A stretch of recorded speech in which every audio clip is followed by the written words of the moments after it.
Good afternoon, everyone, and welcome to Trolleyheim with your host, Rabbi Anibal Mas. So glad that you joined me. You're joining me this afternoon to continue talking and studying about Passover, about Pesach, that is coming very soon. So I hope you started your preparation for Pesach. If you haven't sold your chametz, you still have time. Remember to download the form, or you can also complete the form online, and that way you can send it to us. That would be awesome. If you cannot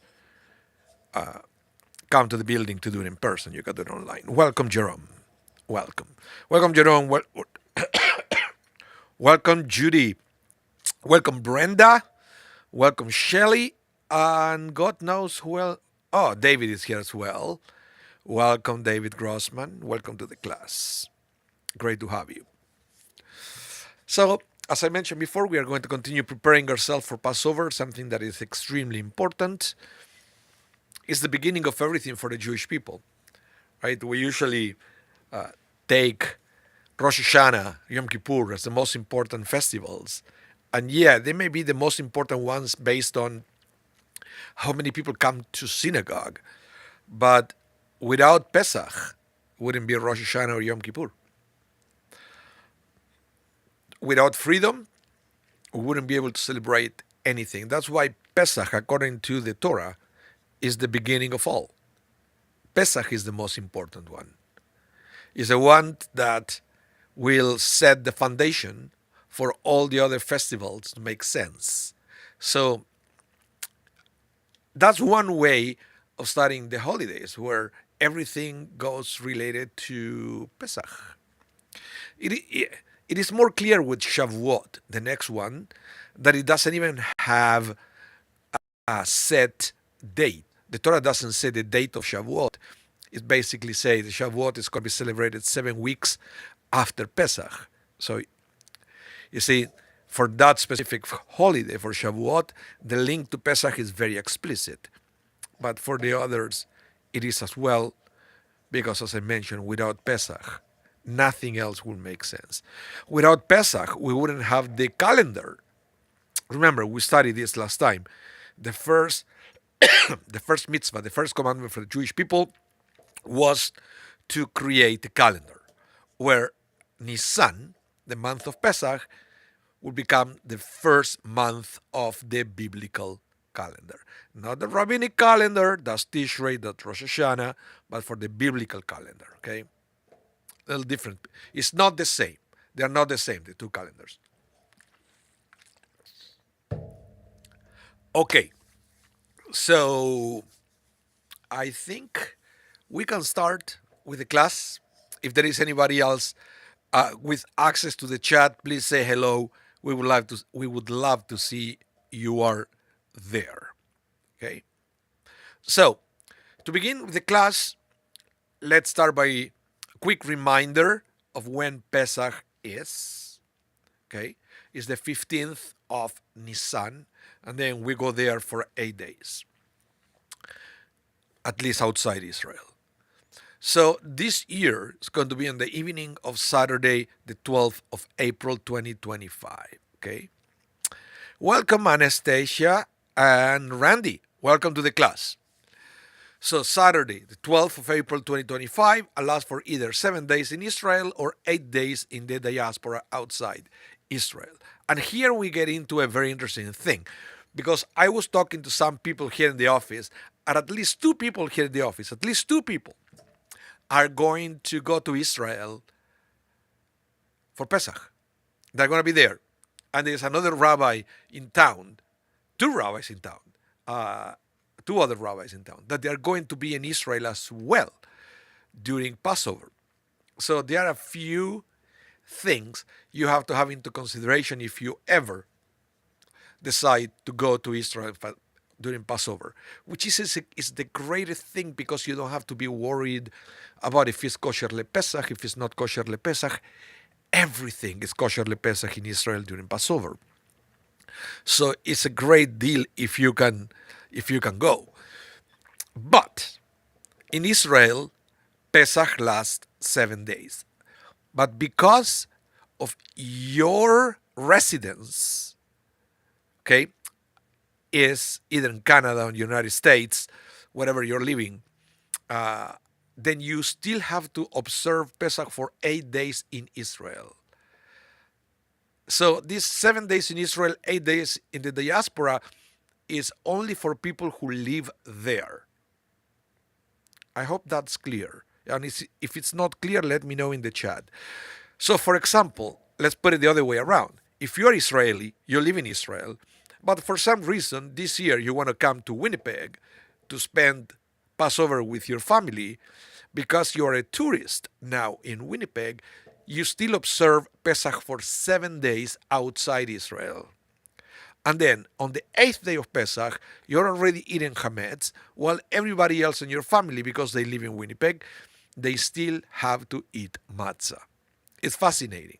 So if you happen to go to Israel during Pesach, it's not that you observe Pesach for 7 days like the Israelis. Because your residence is in Winnipeg, let's say, you are still observing 8 days of Pesach in Israel. And there are special minyanim, special groups to pray, that they are for tourists. They are specifically for tourists. And once you go to Israel, you have to find out what it is. Same for the second Seder. In Israel, they have only one Seder, the first night. In the diaspora, we have two Seders. But if you happen to be in Israel for Pesach, you still have the obligation to celebrate two Sedarim. So where are you going to do the second Seder? Don't worry, if you go to Israel, there are advertisements of those everywhere. If you're staying at a hotel, chances are your hotel will be running one of those, okay? Just you have to figure it out in advance. But yes, Shelly, I hear you. I'm jealous too. One day, my wife and I, we always said that we wanted to go to Israel during Pesach, so we don't have to go through the craziness of all the deep cleaning of the house, changing all the dishes. I'm already stressed just by thinking about it. So if you go to Israel during Pesach, all you do is you, quote unquote, you sell your entire house with everything inside, and you go to Israel, and then when you come back, it's not Pesach anymore, so it's not a problem. So you may want to consider that for next year.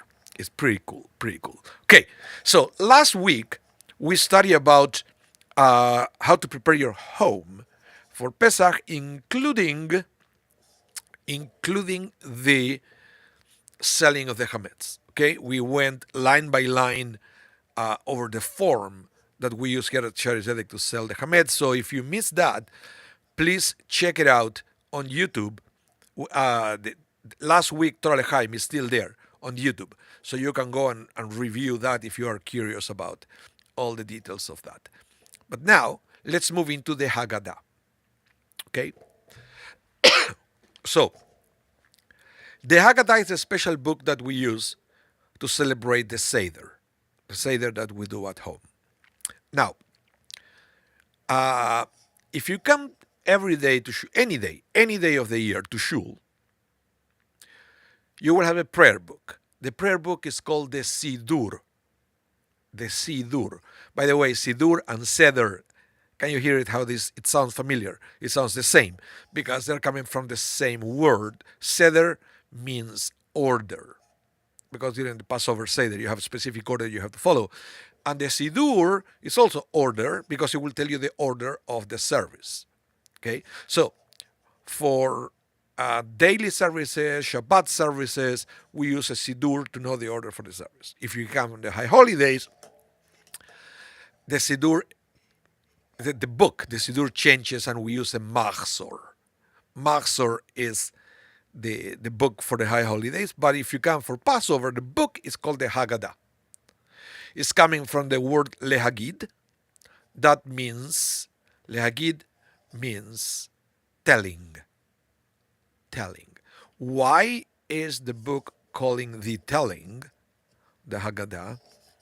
Because that is one of the most important mitzvot, commandments of Pesach. We talked about a few of the commandments last week. For example, not to have any chametz, and eating matzah and so forth. So that is part of the mitzvot of the Passover. But one of the most important and meaningful ones is the retelling of the story of the Exodus, specifically to our children. So, why is the book called the Haggadah? Because of this verse on the book of Exodus, chapter 13, verse 8, and I'm going to read it for you. Pay attention. Vehigadeta, can you hear it? Haggadah, higadeta, same word. Vehigadeta levincha vayom ha'u leimor. בעבור זה עשה אדוני לי בצאתי ממצרים. On that day, you are to tell, vehigadeta, you are to tell your son. It is because of what Adonai did for me when I left Egypt. So, this is a perfect example of one generation connecting with the next to preserve Judaism and to preserve the spirit of Judaism in the sense, as I mentioned at the beginning of this class, that Pesach is the beginning of everything. Without us becoming free people, we wouldn't have anything else. We wouldn't be able to be Jews. And it's something that it keeps happening on every generation, that we have the same fears and the same dangers that our ancestors have to deal generation after generation, right? To be able to observe their Judaism freely, without fear, without harassment. All we have to do is to watch TV, open the newspaper, and you will see that that's not the case most of the time. We are harassed. We are discriminated.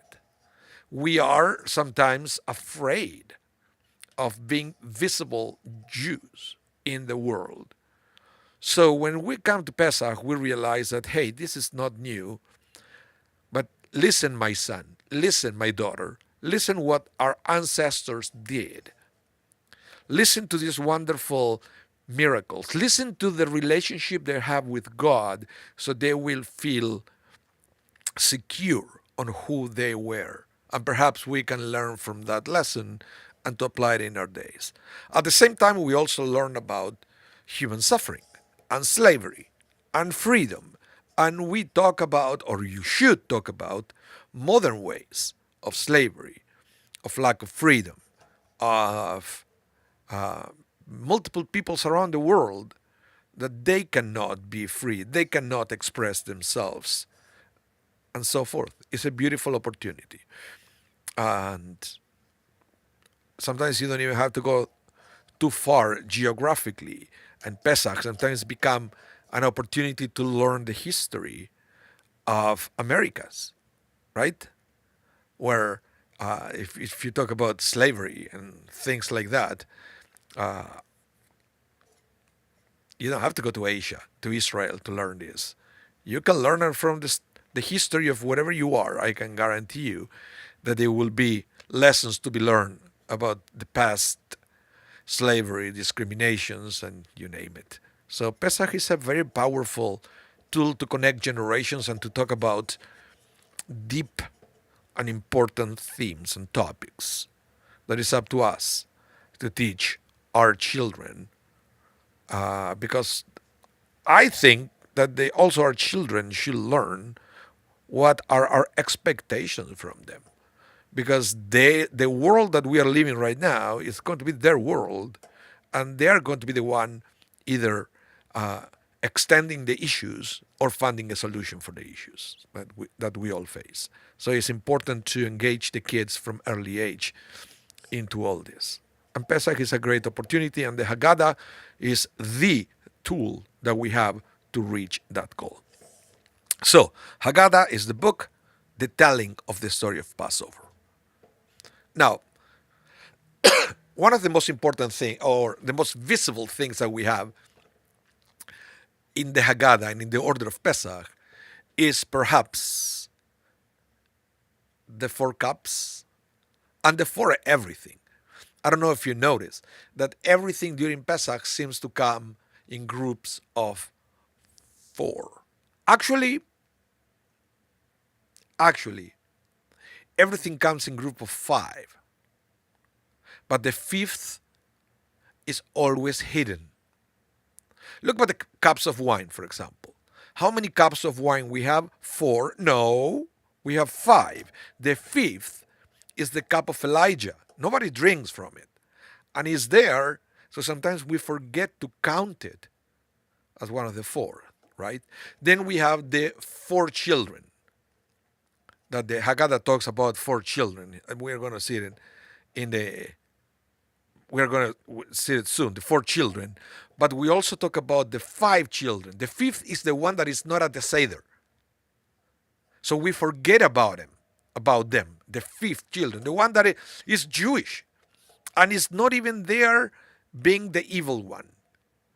So we forget about them. But it's not that they don't exist, it's just that they are not there. And also, the four questions of the Seder, they're actually five. But nobody remembers the fifth anymore. And because nobody remembered the fifth anymore, I brought it for you so you will remember the fifth. And maybe you can be the one explaining this. You can be the one explaining this for your Seder. Okay? You can have this moment of showing off because you study with me. And then you can show off and say, yeah, there are four questions, but there are actually five questions. Listen to this. The first time that we learn about the four questions is the Mishnah. Okay? This is part of oral law. So the Mishnah describes the four questions as following. Listen to this. I want to read from the Mishnah. They pour the second cup of the Seder, and the child then questions his father. If the child is not knowledgeable, then his father teaches him. Ma nishtana halayla hazeh mikol haleilot. Why is this night different from all other nights, right?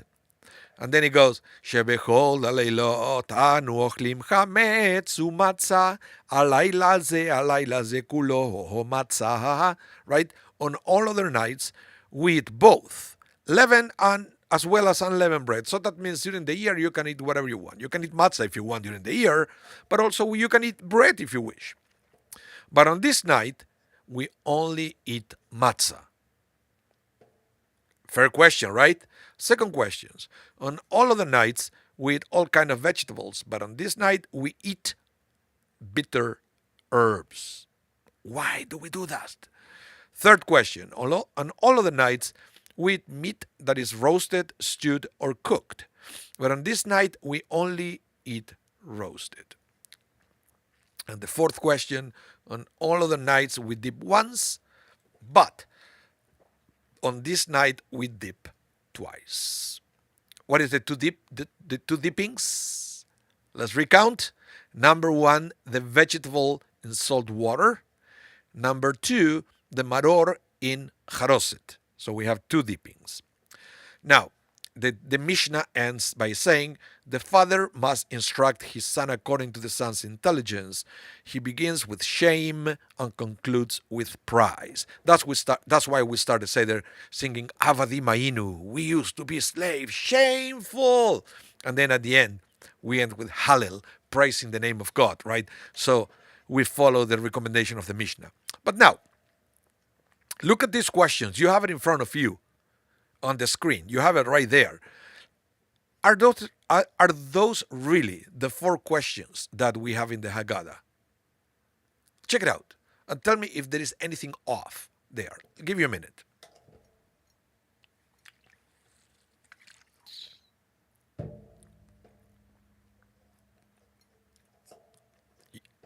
Use the chat. Let me know if there is anything off.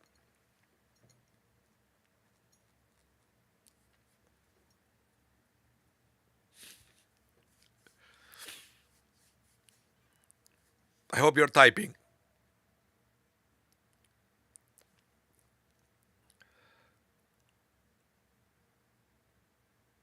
Okay. I don't see anything in the chat. So I'm going to jump in here. I'm going to jump in. Look at question number 3. On all of the nights we eat meat that is roasted, stewed, or cooked, but on this night we only eat roasted. That's not part of the modern Haggadah. It was replaced by the question. Thank you, Jerome. Exactly. Question number 3 was replaced for the question asking that in all of the nights we can eat either sitting or reclining, on this night only reclining. Why was that question removed? Well, because we don't eat the Passover sacrifice anymore. When it says there, on all of the nights we eat meat that is roasted, stewed, or cooked, but on this night we only eat roasted, is talking about the Pesach sacrifice, the Korban Pesach, Passover sacrifice. We don't have it anymore because there is no more temple. So that question didn't make any sense because from that day, the day the temple was destroyed, the Passover sacrifice wouldn't be part of the Seder anymore. So it was replaced by the sitting and reclining that Jerome Fomin here is mentioning. So, in reality, we have 4 questions, but if we add the one that it was removed because we cannot do it anymore, then we have 5. So, the common denominator of the number 5 in the Seder is that the 5th is always something that is not there anymore or we cannot use it. Okay? But mostly it's something that is not there. It's not in the Seder. It exists, but it's not in the Seder. So, for example, the 5th cup is reserved for Elijah the prophet, who is not there. The 5th question is not there because the sacrifices are not there anymore. The 5th child is not there. So that's why we don't talk about him or her. But they're all the other common denominators are things that the day that the world will be redeemed, when the Messiah will come, then the Passover Seder is going to be celebrated now with the number 5. Because Elijah will be there, because the 5th question is going to be added once again, because we'll have the temple, and we have again the Pesach sacrifice, and because with the redeemed world, the child that this Pesach is not there because they don't care about it, they are going to be there because now in the days where the world will be redeemed in messianic times, God will be one, the name of God will be one, and everybody will acknowledge the presence of God. That's why you can explain this in your Seder, that even though we have now everything as 4, in messianic times it's going to be 5. Okay, so the 5th is hidden because we are not experiencing messianic times yet. Okay, you should have that in mind. Let's continue. Now, remember I told you we need the children participating in the Seder. So we have many things to make them ask questions. We want to engage with them. So the rabbis explain, we don't force a child to ask questions. I don't know if you ever tried, if you force a child to ask or whatever. Try to force the child to do whatever, right? It won't go well. So we don't force a child to ask questions, but instead we perform acts that pique the child's curiosity. Kind of reverse psychology here.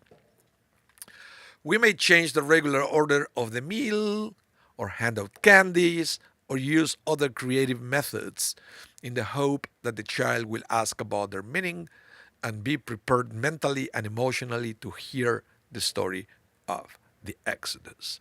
So yes, this text is encouraging us to be creative during Passover. And that's why, as a result of this, I don't know if you've been following along, following what's going on in the Jewish world for many years now, that every year there is a new Haggadah that is printed. Something novel, something with good new ideas, something that it will help us to engage the kids in a different way. And the fact that every year a new Haggadah gets printed with new ideas and things is because of this.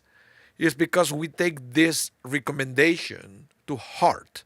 And it's very important for us to find ways, because every generation is different, to find ways to engage with the children. So this is extremely important. So what I'm saying is, if you have a Seder every year and you feel that sometimes it's difficult to engage the kids into the order of the service, maybe the problem is not you. Maybe the problem is you're not using the right Haggadah. How do you solve that? Well, it's a twofold solution. Number one, you need to do a little research to see which Haggadah resonates better with your family.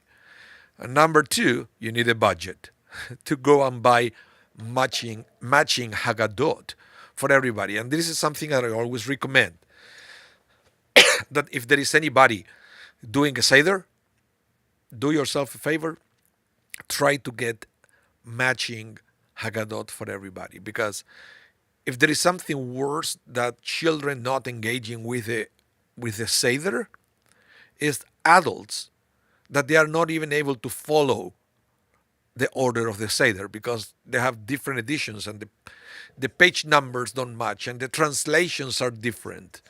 So it is a good thing. For example, this year for our family Seder, we are going to be using a different Haggadah, and is a Haggadah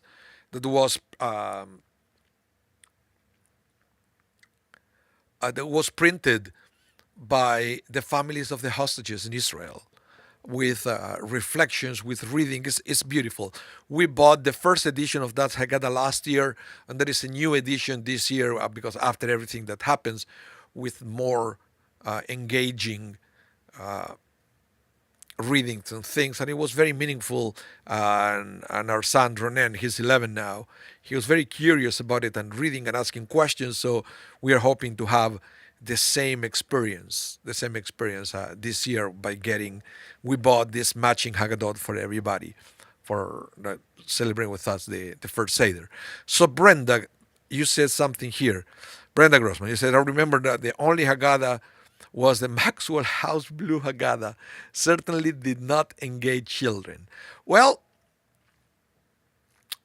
I never experienced that. Never. Coming from Argentina, we didn't have that. But said that the one that we have at our house, without knowing the Maxwell one, the one we had at our house, probably not much better.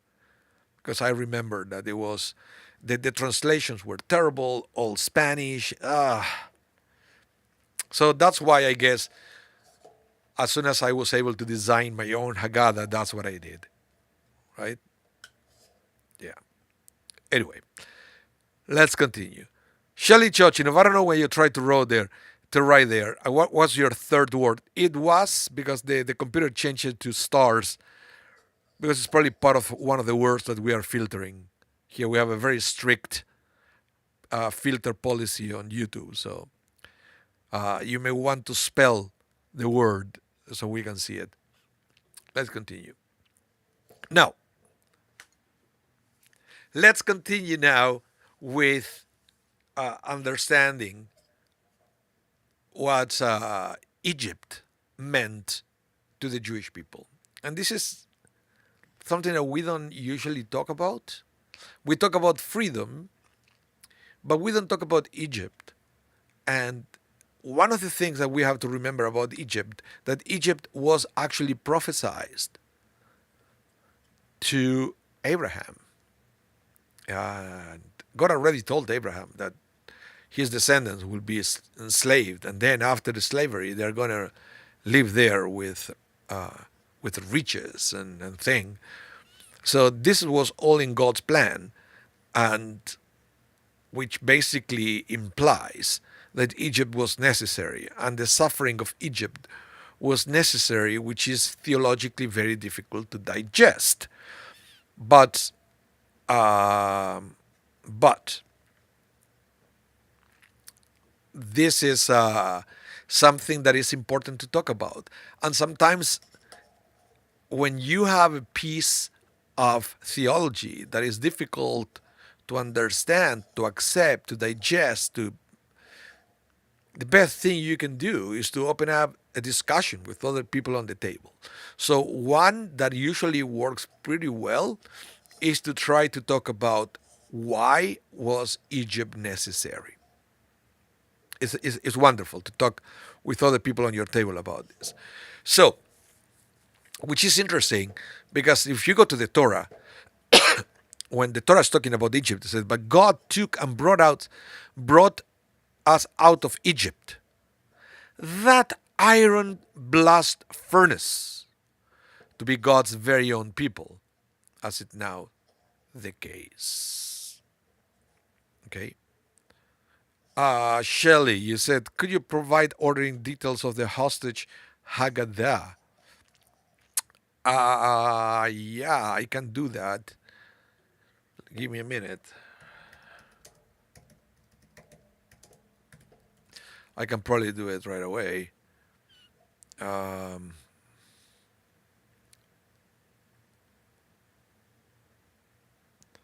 no, I cannot see it. If you can remind me after, Shelley, I will. I will send it. I will send it to you. It's I think it's called the Haggadah of Freedom. Oh, here it is. I will share the link in the chat. I don't know if you can. Oh, see if that see if that works. See if that works. It's called the Haggadah of Freedom, so you can also search by that.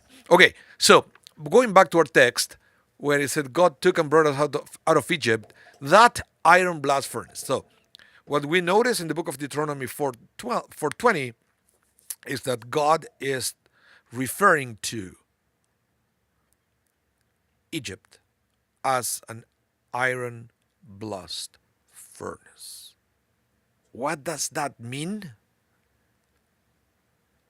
What does that mean? An iron blast furnace. That's what I wanted to discuss with you. So listen to this. Rashi will say that iron blast furnace, this is a vessel that is used to purify gold. Okay? So, in other words, Deuteronomy is defining Egypt as something, in Hebrew call it Mikur Habarzel, the iron blast furnace, as something to purify the Jewish people or to remove impurities, in other words, because that's what you do with metals. You heat the metal to as a way to remove impurities, especially for gold. Especially for gold, you have to heat it. Gold is very valuable. It has great potential, but it has to go through the fire to become better, to become more valuable. Let's put it that way. So that is Rashi explanation right away, so we understand what the Torah meant. But then listen to this explanation from Rabbi Yaakov Tzvi Merkenberg. He will say, Egypt is compared to an iron crucible because God's true purpose behind the Egyptian slavery was to purify the Jewish people of their baser characteristics, just as gold is purified in a crucible. He wanted to remove the base metals so that only pure gold will remain. To this end, many of those Jews who were unworthy died in the plague of darkness. That's a midrash, by the way. That's a midrash. We can talk about this later, right? You won't find it in the Torah that many Jews that they were unworthy died in the plague of darkness. Okay, but it's a midrash. It's a very popular midrash, and only those who remained were chosen to receive the Torah. And it's interesting. It's interesting because even with all this process of purification through suffering, the people who left Egypt, they were still not perfect. And we will see that they failed multiple tests after that. So one might wonder what, you know, what would have happened if they left Egypt way before they were ready to leave Egypt. So yes, it was a process of purification. But then we are going to learn that even the first couple of years of the desert were also part of this purification. Because the first generation that they were 100% ready were the first generation who were born in freedom. Remember that after that generation, the generation of the people who left Egypt, after they failed with the episode of the 12 spies, that they wanted to go back to Egypt, God decided that all that generation will have to die in the desert. And it's going to be a new generation, then they are going to be the one entering into the promised land, and that took 40 years. So the whole process of purification includes Egypt, but it also includes the desert after that. Now,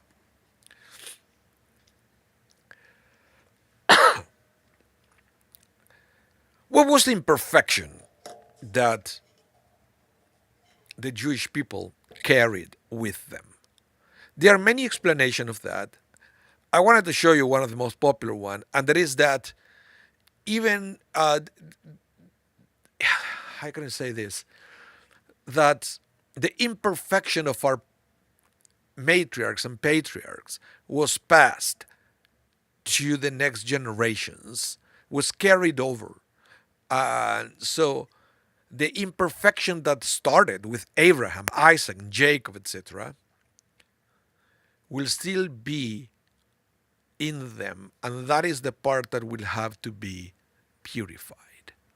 In other words, that we are acknowledging here that our patriarchs weren't so perfect after all. And it was up to the Jewish people to learn from their mistakes and to change those traits on their own lives. And that is something that took all slavery plus another 40 years until they were ready and their faith was solid and so forth. So let's go back to the beginning to try to understand one of the, at least to understand Abraham. What was Abraham's flaw that left a mark on this spiritual DNA of Abraham's descendants? Listen to this. Genesis chapter 15 verses 7 to 8. It says, Then God said to him, to Abraham, I am the Lord who brought you out from Ur of the Chaldean or Chaldeans. I don't even know how to pronounce that. They don't exist anymore, so I can't go and ask. To assign this land to you as a possession. Okay, remember this. This is God's promise to Abraham about the land of Israel will belong to you or your descendants. Okay, God gave this promise to Abraham, and Abraham answered, and this is the flaw, and he said, "Oh Lord, how shall I know that I am to possess it?" So tell me, what was Abraham's flaw here that we are seeing in this text before we go to the next text?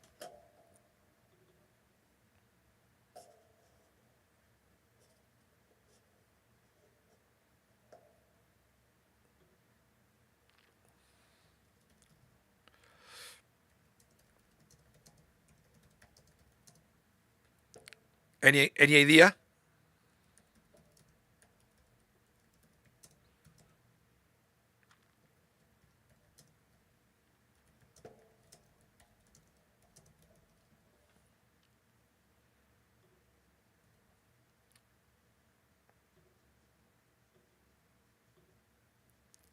Did not trust, not trusting. Well, it's not that he didn't trust, but his trust, his emuna, we call it in Hebrew. His emunah wasn't perfect, was flawed. Because God said, I'm promising you, this is going to be yours. And Abraham said, not so sure, not so sure. Which it was something that our rabbis say that it was passed to future generations. So sometimes when we fail in our faith, it's don't feel so bad. This is coming. Even Abraham struggled on his emunah, on his faith. Now, listen to this. Let's go to the Talmud now. How the Talmud explains this. Shelley, you say, but none of us have a perfect emunah. Of course.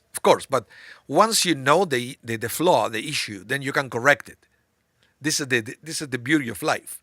First, detecting what is the issue, because if you are a person who think you are perfect, then you can never improve. But this is something for us to meditate on it. So, let's go to the Talmud. What the Talmud says about this episode. So it's always good to go to the source. Rabbi Abahu said in the name of Rabbi Eliezer, why was Abraham punished by having his descendants enslaved for 210 years in Egypt? Shmuel answered, because Abraham doubted God's credibility in fulfilling his promise. This is reflected in the verse, how shall I know that I am to possess it? Okay?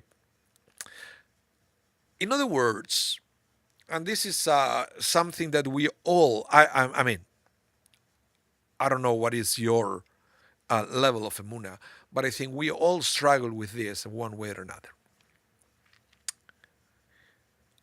That we say, yes, we trust in God, we believe in God, but not always. Not always. Emunah is believing in God 100% of the time, not 99% of the times. That's the challenge, and that's the difficult part. And it takes a lifetime of struggle and wrestling with ourselves to try to reach that. Some people never achieve it. Of course, some people never achieve that level. But that's what it is. I think the goal is to be able to trust God not 99% of the time, but 100% of the times. And that's for all of us also to learn and to reflect on it during Pesach. Because now that we are gaining our freedom, we have to understand how we got into slavery to begin with. Okay? In the sense that the areas where we don't trust in God are the areas where we will become slaves to something else. So that is something for us to reflect and to think how that happens to everyone's life, because we are all different. We struggle in different areas. But sometimes we get into forms of slavery, addictions, and other things in the areas that the areas that we struggle, areas that we don't invite God to be our guides. But that's something for all of us to reflect during Passover, during Pesach. Now, the Maharal of Prague, famous guy, famous rabbi who created the golem. You may remember the Maharal of Prague because of that. Many people, when they go to Prague, they go and visit the synagogue. It's still around the synagogue of this guy. So, God placed Abraham's descendants in exile because he was lacking in his belief and trust in God. God therefore placed his descendants in exile in order that they would correct this mistake and fully trust in God. They would also see the power of God's deeds for those whom he loves, as well as the awesome power God showed to the Egyptians through the plagues. So in other words, it's, as a slave, when you have nothing, who do you trust? Who is there with you when you have nothing? So this was almost like an exercise to be at the very bottom with nothing. So then you realize that it's you and God. Because when you start having things in your life, power, money, influence, you name it, then that's when we start struggling in our believing God because we feel that we don't need God. Why would I need God if I have money? I have a problem. I tap into my bank account, right? If I need something, I will use my power, my influence, my contacts. So the only time where you can start building up a relationship from God is when you start from scratch sometimes. And the whole idea is uh, we have something like Pesach. So we don't need to go to those extremes because it is something that already happened. So we can reflect about that in our life without sacrificing anything, any of the things we have. We should, and that starts with gratitude, with believing that everything we have, money, power, influence, brains, strength, it's all coming from God. And, and I know it's not easy. When you start having things, lots of things, good things. I mean, when I say things, I'm talking about material things. In your life, when you start having too much of that, it's easier to neglect God. Prove me wrong about that one. I know that I'm wrong about many things, but that one, I'm very I'm very sure what I'm saying here. That sometimes the more we have, the less space we have for God. Just saying. And Pesach is an opportunity to talk about that with your family, with your kids. Now, Rabbi Becher will argue here that the patriarchs and matriarchs were to be the foundations of the Jewish people. We keep praying about Abraham, Isaac, Jacob, Sarah, Rebecca, Rachel, and Leah, right? As the beginning of everything, as our inspiration, role models, if you want, role models.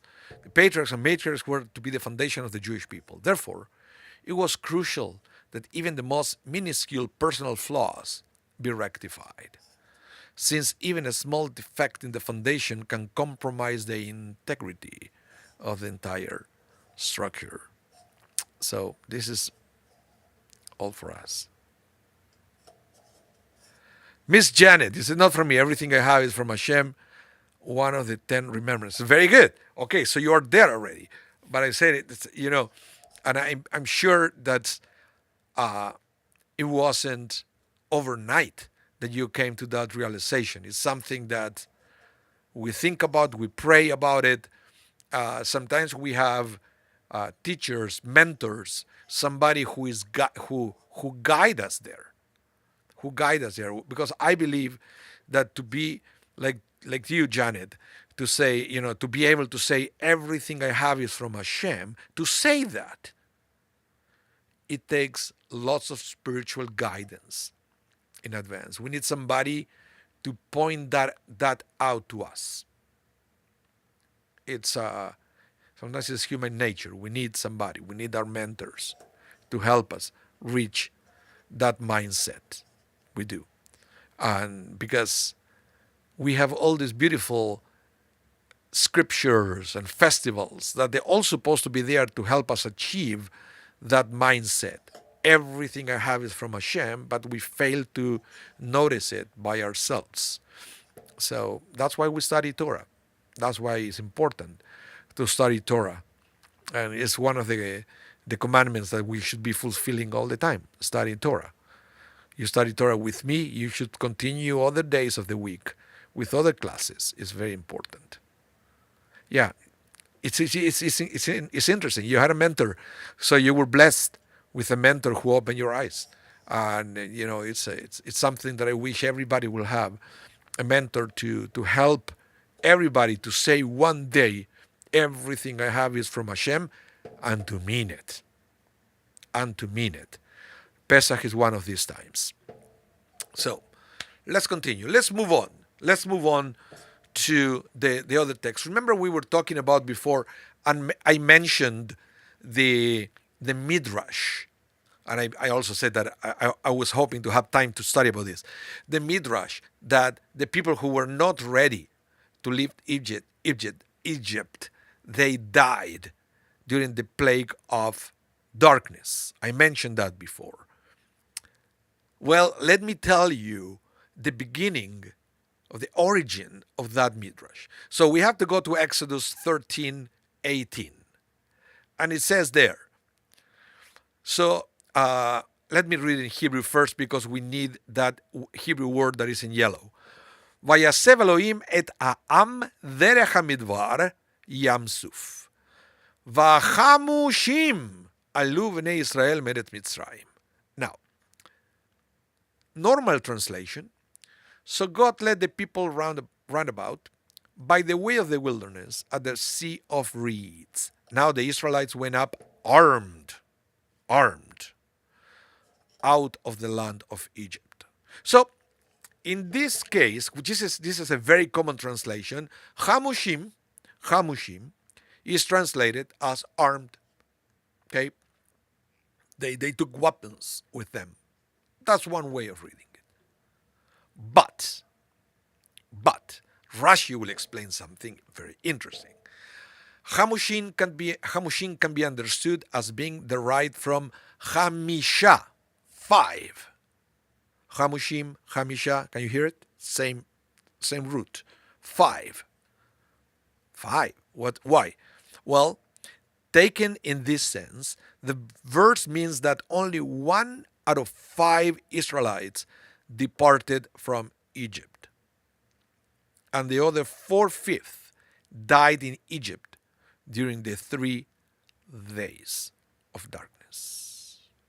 This is the origin of the Midrash that many people died during that day. The word Hamushim, that some rabbis refuse to read Hamushim as armed, but Hamushim as it means that we say Vahamushim alu b'nei Israel, and only 1 out of 5, Hamushim, 1 out of 5 left Egypt. And then the question is, so what happened with the rest? We need an answer. So Rashi will say the traditional understanding is they died during the plague of darkness. And I think that has a deeper meaning in the sense that, remember the place of darkness, that it will say there that it was darkness in Egypt, but to the Israelites there was light. They were able to see the positive. They were able to see light when everybody else saw darkness. That means that they reached that level. This is what happened with the person of faith, that even in darkness they can see light. So the Israelites, at that point already of the plagues, they reached that level. But there were some of them, it looks, like they didn't. They didn't. So they were not ready to leave. And that was the end for them, that specific plague, in the sense that they weren't able to they didn't complete the process of purification.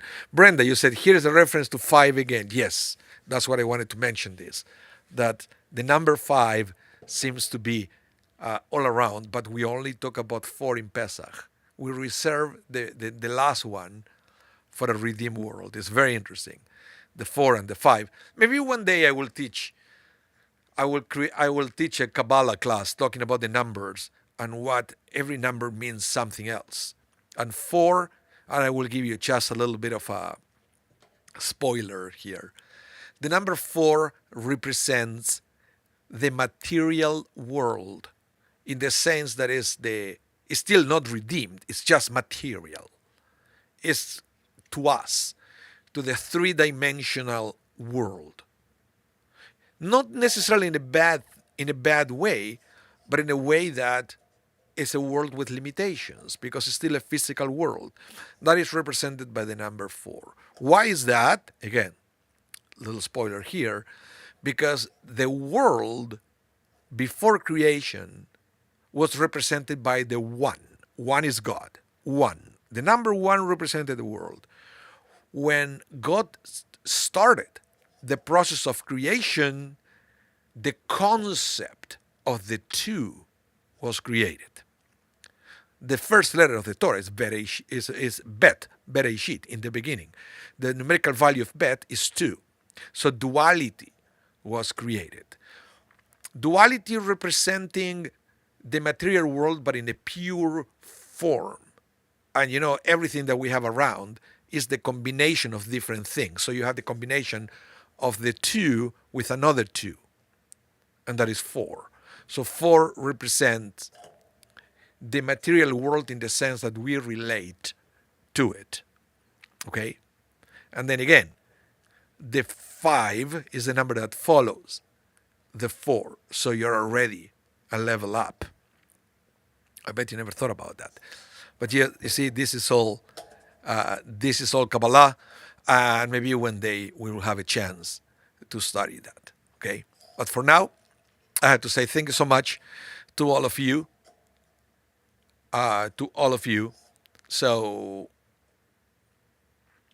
thank you for being here. Our next class is going to be already a couple of days before Pesach, and we are going to continue study and preparing ourselves for Passover. So don't miss it. Next time is Pesach Part 3. If you missed any part of this class, don't worry. We are going to rebroadcast this class tonight at 8 p.m. 8 p.m. Central, so you can play it again if you want. But otherwise, we see each other next week. Same place, same platform, same time. So until then, be blessed, stay safe, and hope to see you soon. Bye, everyone.